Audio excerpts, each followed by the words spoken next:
so that I could. Sure. Okay, so welcome to the delayed second edition of the 2024 National High School Championship Town Hall. I suspect many of you will be replaying this town hall because we had a Zoom link issue. However, this replay will be posted on the tournament website. We'll make sure to get this link out to our members, and you'll be able to review this, replay this. And of course, if you have any questions that we don't cover tonight, no problem. We do have a email address that you can use to email those questions to. If you miss any part of this or your question for whatever reason is not answered in the replay, you can always email questions to nationalevents@usjust.org. That's the informational email that we monitor for any potential questions you might have. Again, I apologize for the delay and for the technical difficulties that we had with our Zoom link. Technology, unfortunately, for the time being, defeated us momentarily. That said, let's hop into the town hall. So we have three main things to do tonight. The first one is we're going to go through the tournament webpage and talk about all of the things, the important items on that tournament webpage, the important information from the page itself. So that's item number one on the agenda. Item number two is we're going to take a quick look at the tournament area. So let's see. The tournament playing hall being the Baltimore Convention Center. We were there just last year, so for those of you who played in last year's elementary, it will be very familiar. And then third, we're going to do a quick review of our New to Nationals guide, just kind of show you what it is, what you can find in there, and how to go through that as well. Some of the good little tidbits in there. So that's what's on tap for tonight. Let's start with the tournament webpage. Tournament webpage has more or less everything that you could imagine that would be useful for the tournament. You can check your entry. So one of the most common entries we get, one of the most common questions we get, excuse me, leading up to the event is, hey, did I enter? Am I okay? Well, you can actually check on that yourself by going over here to Advanced Entries. Advanced Entries will take you to a page that lists all of the players who are potentially going to participate in the event. And you can sort the entry by last name, by section, by state. It's very easy to confirm whether or not you have entered the tournament successfully. I'll give a quick example of what you can check and look for when you check the Advanced Entry page. You can check your player name, you can check your grade, you can check your section and rating, school code, state. Just make sure everything looks correct is what you're looking for there. If anything does not look correct for whatever reason on your entry, let's say you go and you find your last name and you're like, hey, wait a second, something's wrong, I'm signed up in the wrong section. No problem. Again, you can email nationalevents@usjust.org. Put that in the chat. Okay. You can email nationalevents@usjust.org. Putting that in the chat now. With any questions that you may have. Okay. So something to keep in mind. All right.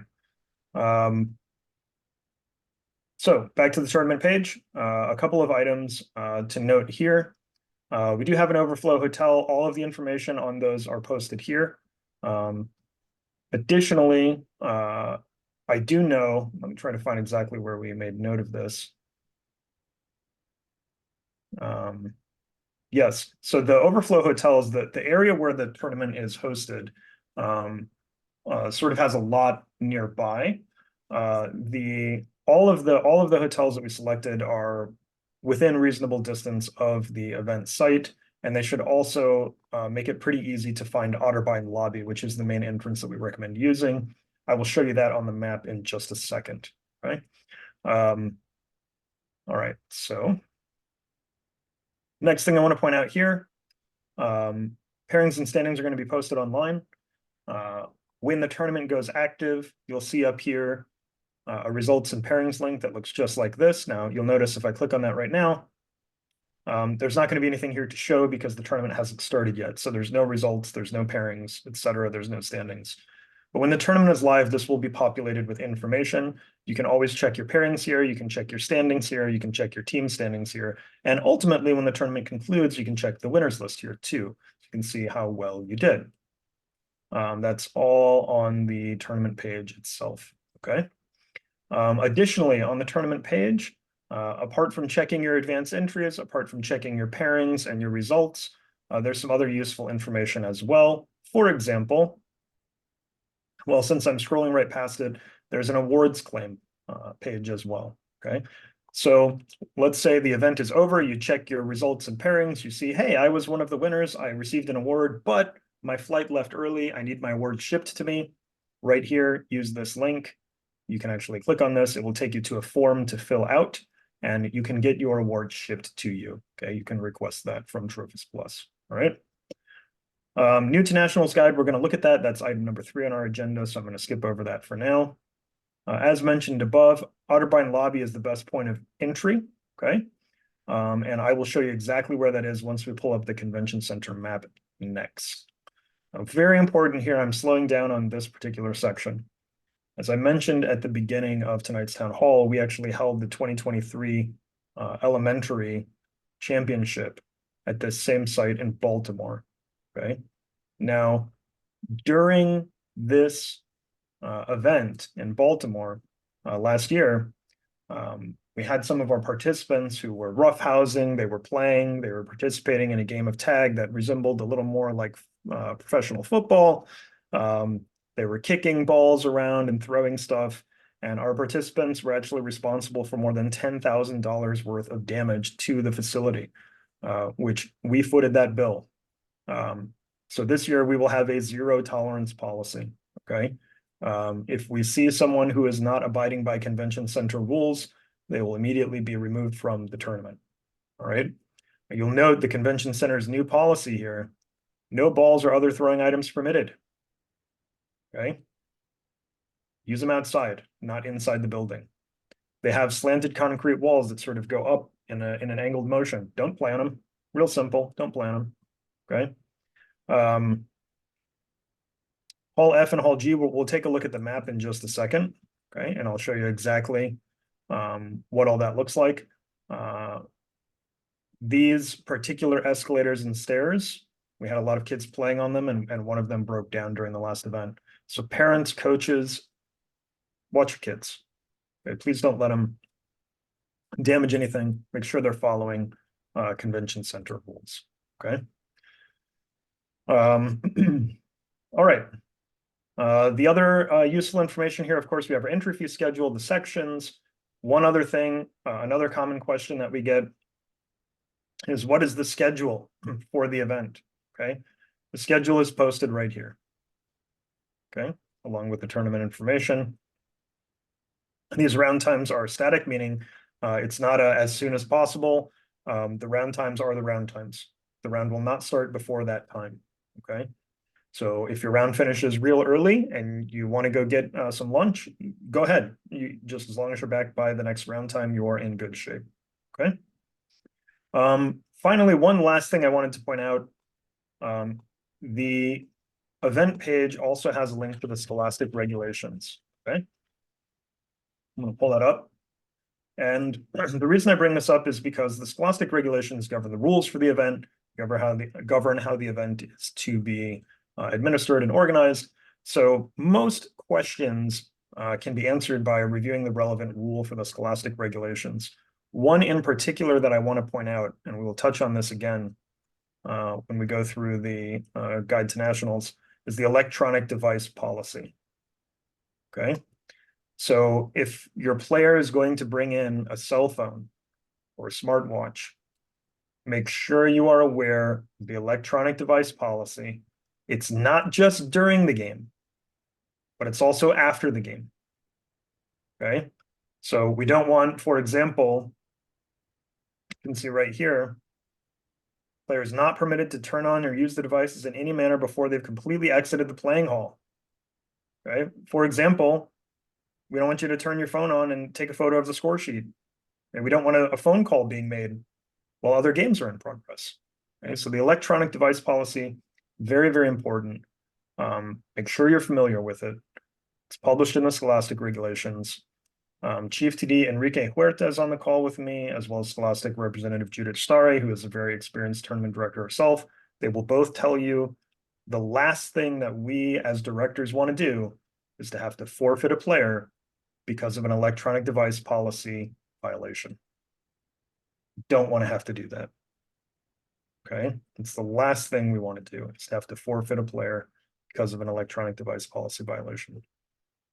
So please keep your cell phones turned off till you exit the playing hall. Okay. And this one especially can trip some players up. Okay. Just because your game is over, don't turn your phone on right away. Exit the playing hall and then do so. Okay. Exit the playing hall and then do so. All right. Okay. Judith or Enrique, was there anything else you wanted to highlight in particular related to the electronic device policy?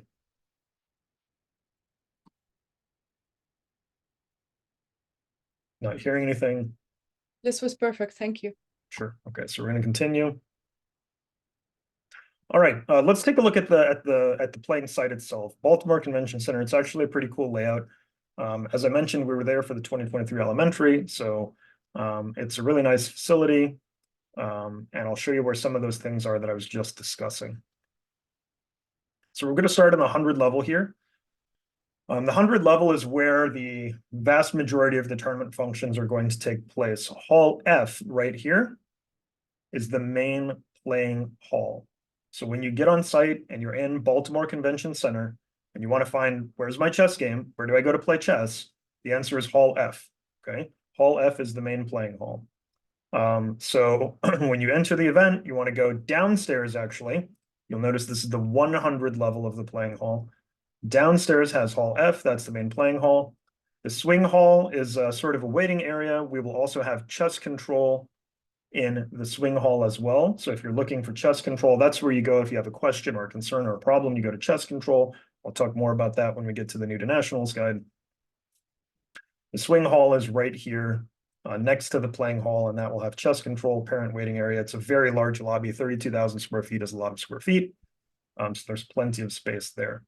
Hall E right next to it will be the Skittles area. There'll be a lot of tables and chairs set up in there for anyone's use. It's an open use hall. It's a Skittles area hall. It's open use. So the Skittles area is right next to the tournament area as well, as you can see, right next to Swing Hall and right next to Hall F. The Skittles area will also have some of our special side events like the Take All Comers Blitz.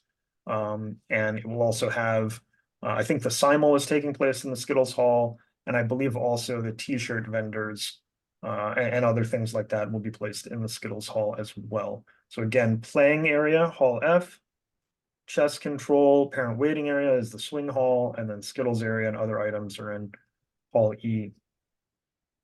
And this is all downstairs. This is the 100 level. So when you enter on the 200 level, you'll actually want to go down, not up, to get to all the playing areas. Okay. So let me show you the 200 level because this is where you will enter in the Baltimore Convention Center.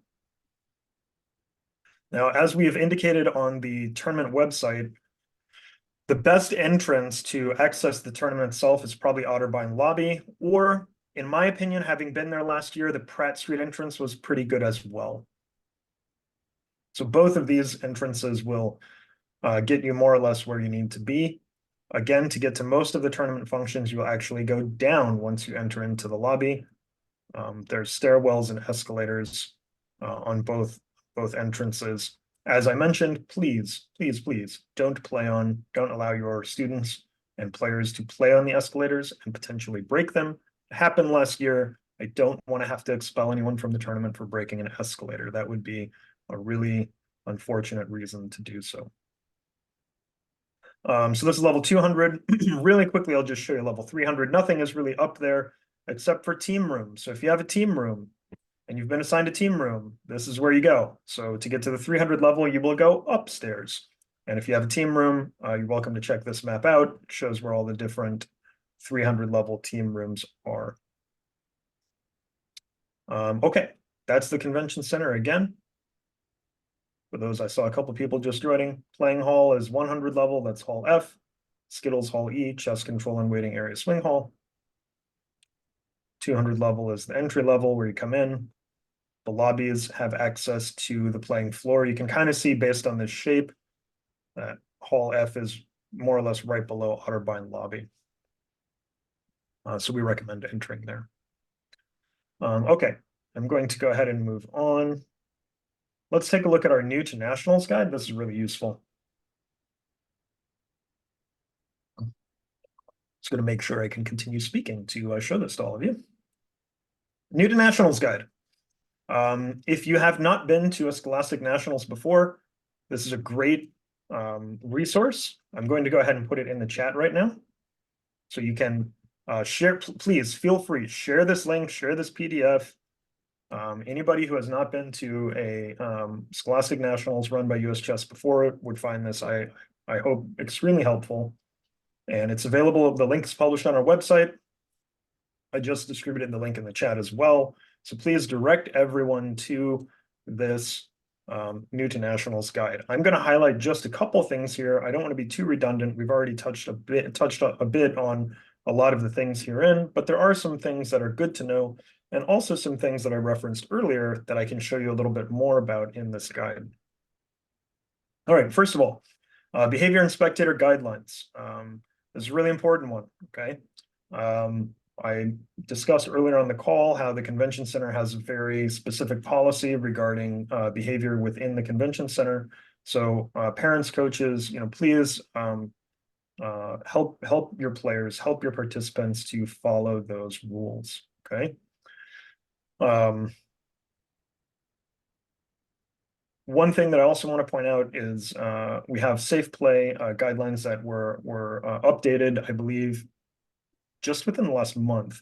So if you want to check those out, the link to them is also in the new to nationals guide. It's also posted on the website. And I would encourage you all to read them as well. Okay.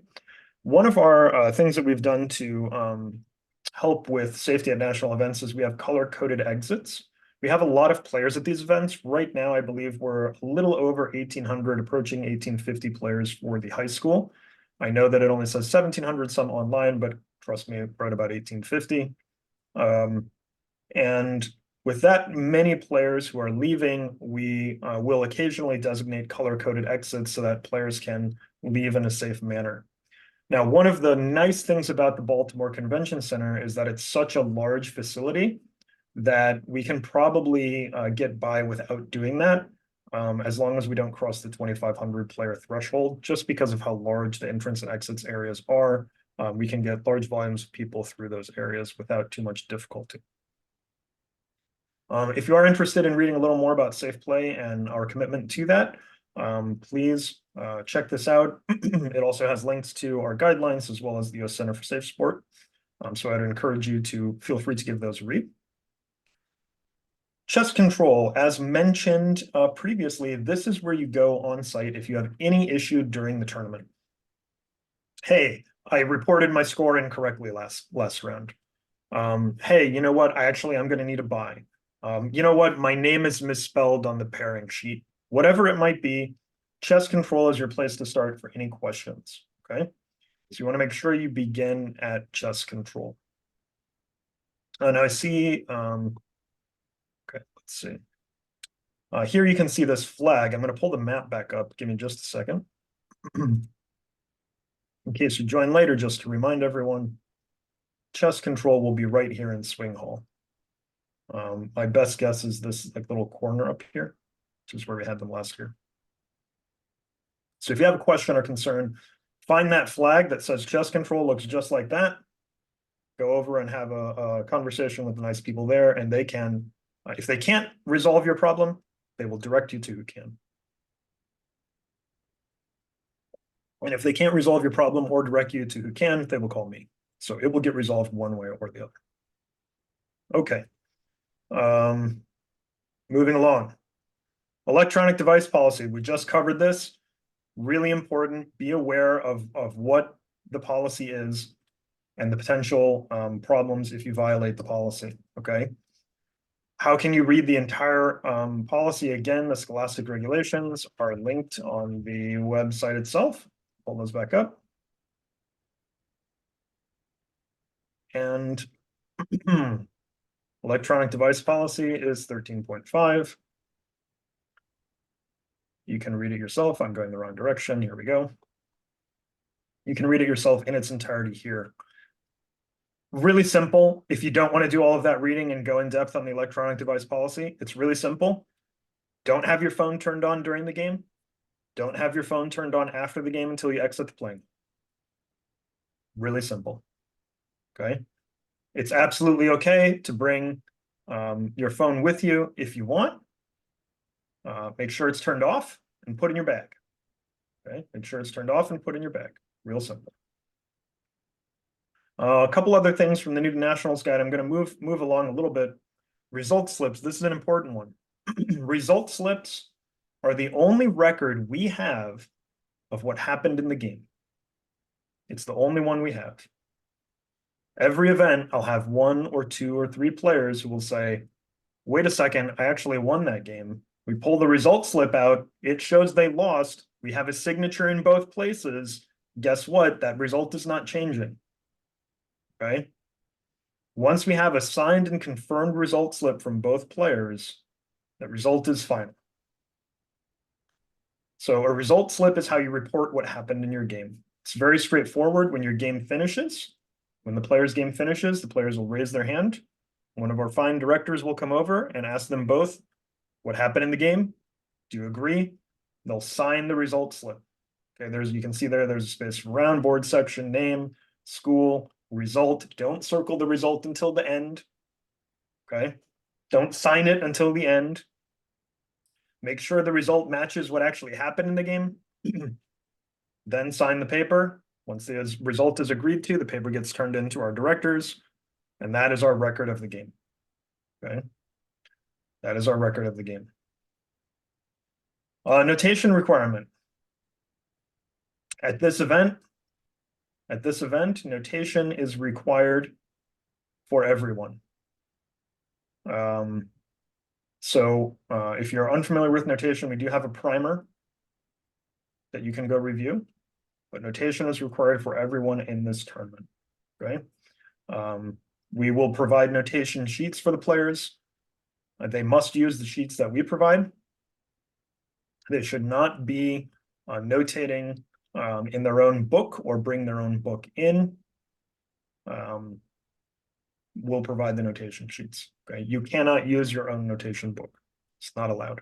We will provide the official score sheets. We will provide, and those are the ones that they must use.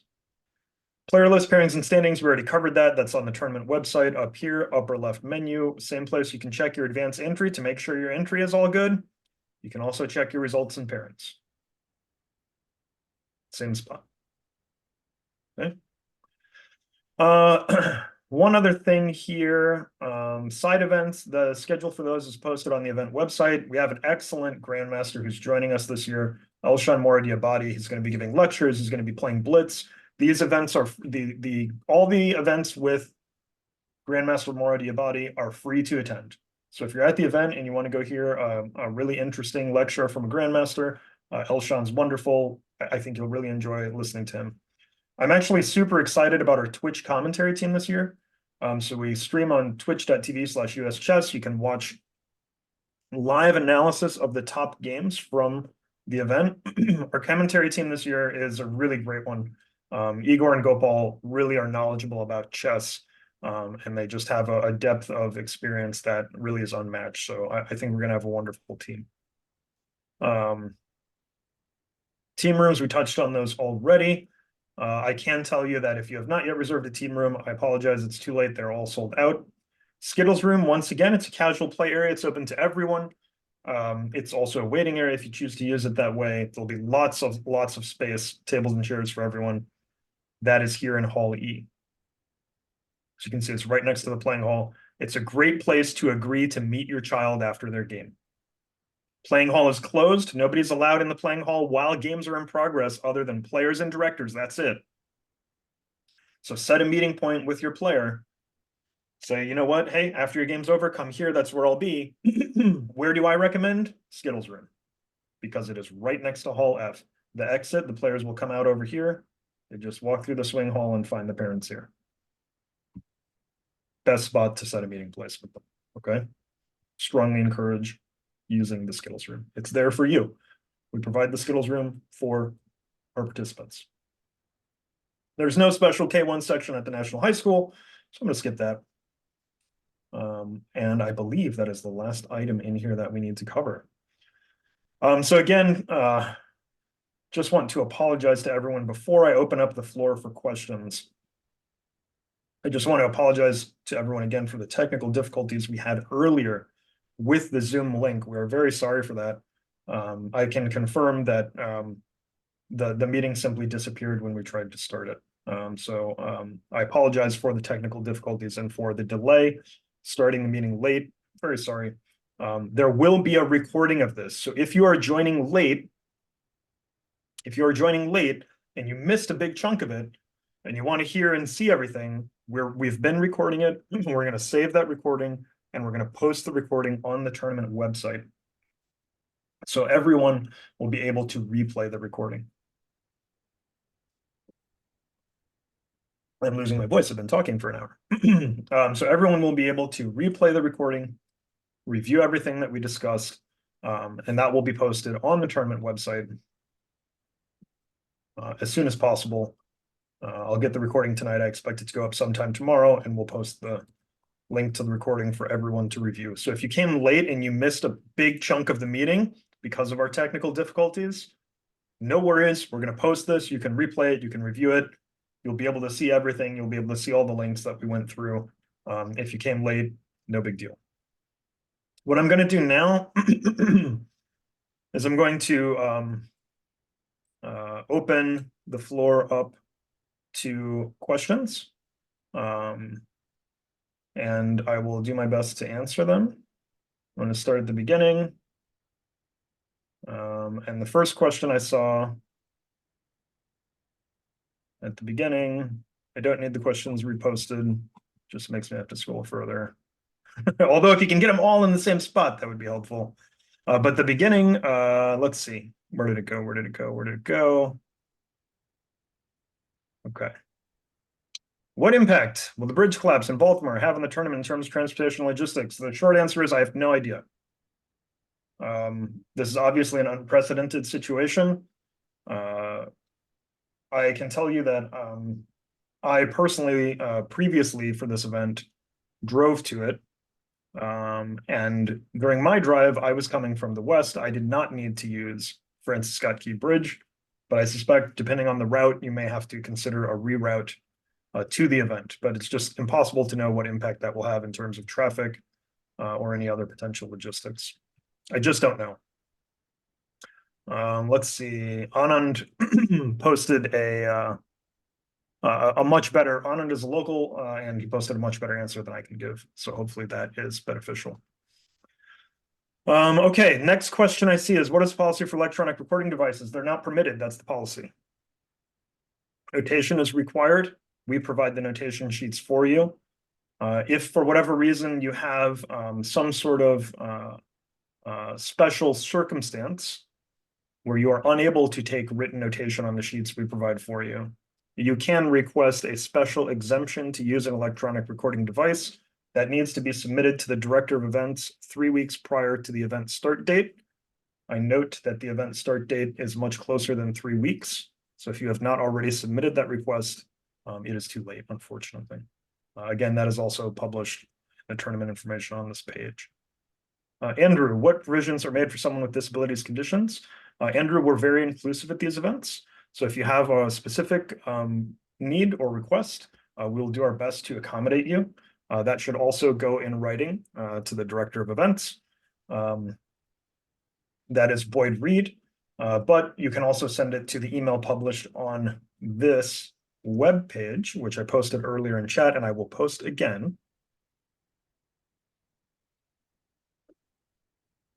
This email, nationalevents@uschess.org. Okay. So if you have any particular accommodation that you need that you may need some assistance with, just email that, explain the situation. We'll do our best to accommodate, of course. How can I change my child's registered section? I had emailed but no response. Use the email just put in chat. Keep in mind that email is currently being monitored for 3 national events plus the Pan American Youth this summer. So there very well may be a delay in the response you receive. But if you do need to change the registered section, email nationalevents@uschess.org. Here's what you need to include: name, US chess ID number, grade, section, and the section that you want to move to. Okay, if you include those things, name, US chess ID, section, grade, section you want to move to, we can process that. Okay. Keep in mind, if this is a section change, at this stage in the game, there is a section change fee of 30, I believe it's $30. It's posted on the event webpage. Okay. So you'll have to confirm that you want to pay the section change fee, then we can move the section for you. What are the draw for rules can be offered at the beginning of the round? Do you mean before you play any moves, you offer a draw? Enrique, do you want to handle this one? No problem. I did reply. There are no Okay. restrictions to draw offers, so any properly offered draw is allowed. I don't know how we would handle somebody who offers a draw before move 1, but there are no restrictions to offering a draw. Probably the only one would be don't offer 20 draws every turn, right? Yeah, all other rules still apply, but there is no Right. restriction. Is this FIDE rated? I have a question here. No, it is not FIDE rated. Both my kids are from the same school and section. Do I need to do anything else to make a team, assuming there are no players from their school? No, Ravi, if you have and know your school code, make sure you enter that at registration. If you do not have or know your school code, we will assign one to you. Okay. So just if you do not have or know your school code, put in the name of your school, city, state, address, all that sort of thing. There's fields for what you need to put in when you register. Okay. So if they are the same school and section, that's important. Got to be same section too. They will form a team. Okay. They will form a team as long as you put in their school information with their registration. Good questions. Let's see. Did I miss anyone? Did I miss anyone? I'm just checking here. Okay, I see a question from Jake. Which rating supplement will be used? So this is actually published on the website as well. Great question. Here's the March 2024 rating supplement. So just so everyone is aware, a rating supplement is always published the 3rd Wednesday of the preceding month. So for the March 2024 rating supplement, that was published the 3rd Wednesday of February. Now, there is also a ratings review committee. I know the ratings review committee has been doing excellent work in ratings review. That is the director of events, the chief TD, and Judith. So 2 of the 3 of those members are on this call. And they do review certain cases where there may be a question as to section eligibility or ratings and other rating systems. But for the vast majority of players, Judith and Enrique will not need to review those ratings, and they'll just use the March 2024 rating supplement. So the vast majority of players, the ratings review committee will not worry about. The tournament starts at 1 p.m. for my section. What's the latest time we should arrive at the building? So good question. There is an opening ceremony. It's a large building. Parking nearby is not exactly the easiest to find. I would recommend targeting about a 12:30 arrival for the first round. Earlier if you want to make the opening ceremony. That will give you enough time to find the correct entrance, find the playing hall, find your pairings, find your seat. That should give you enough time. If you're at the building at 12:30, you should have enough time. If you want to be there for all of the opening ceremony, maybe even a little earlier than that. Okay, good question. Is this FIDE rated? Already answered that. No, it is not. Where to park? There's a variety of parking areas nearby. Okay. Parking garages are probably going to be your best bet. I believe we even have yes. So we have a little bit of parking information here. You can visit the tournament website and you can click here to check that out. Okay. There is the hotel has a self-park option, but there's also BCC parking as well. So you can check that out on the event website. It's also posted. Okay. I believe I've caught up on any question. Does anyone have any further questions, or did I miss any questions? Also, I wanted to go ahead and open the floor to our Scholastic representative, Judith, or our Chief Tournament Director, Enrique, if they had any comments or anything they wanted to add to our presentation. Jake, as a player, I can tell you, good question. Last year, we held the elementary there. It was a little later in the year, though. I want to say it was May, and it was actually pretty temperate. But my recommendation to players in terms of temperature is the playing room cold or whatever, dress in layers, right? Because if it is a little too cold for you, you don't want to be sitting there freezing, okay? But you can always take off a sweater, for example. Judith or Enrique, did you have anything that you guys would like to add or bring on? No, I think you did a great job. I don't have anything to add right now. As always, we do have the announcements before every round with any updates to rules and regulations for the tournaments. So I do recommend that all players try to be in the playing room about 10 to 15 minutes early to hear anything that might change between now and then. And so we can start the round times on time. I don't have anything else. Great, yeah, great call. Great presentation. Thank you, Pete. Two things I would like to point the parents' attention to the friends and family tournament. I know it's not a huge part of the event, but it's always a fun side event, and you will get some taste of what it feels like to actually compete. And I would like to invite everyone to the Scholastic meeting that we will be holding Saturday afternoon at 2:15 p.m. and come and share your feedback, ask questions so that we can take it back to the Scholastic Council and discuss it for review for next year. Thank you. Excellent. Yeah, thanks, Judith. And the Scholastic Council is also on the event schedule. Judith, I'm glad you brought that up because the schedule is posted on our tournament website. I actually always, when I'm on site, I always have this link open in one of my tabs on my phone, so it's readily accessible. You can see the schedule right here, which includes the round times, event, location, where everything is. This is a really useful tab to have open on your phone when you're on site. And that also includes what Judith was just referencing to, which is the Scholastic meeting, which is 2:15 p.m. in room 330 on Saturday.